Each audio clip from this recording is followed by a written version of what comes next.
Hi friends, ഇത് ആടിൻ്റെ രക്തമാണ്.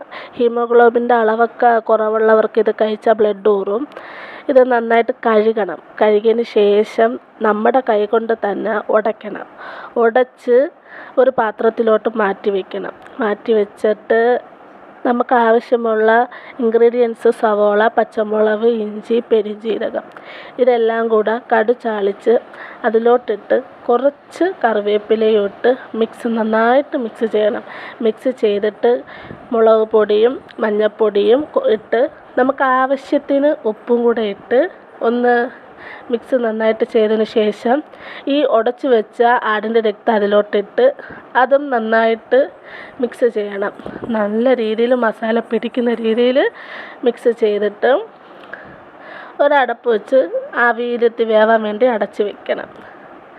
അടച്ച് വെച്ചതിന് ശേഷം നമ്മൾ 5 മിനിറ്റോളം അടച്ച് വെക്കണം. അതിന് ശേഷം തുറന്ന് നോക്കുമ്പോൾ ഏതാണ്ട് വെന്ത് നന്നായിട്ട് വെന്ത് വന്നിട്ടുണ്ട്. അത് കഴിഞ്ഞ് കുറച്ച് കുരുമുളക് പൊടിയും കൂടെ ഒരു ടേസ്റ്റിന് വേണ്ടിയാണ് ഇട്ട് നന്നായിട്ട് മിക്സ് ചെയ്തിട്ട്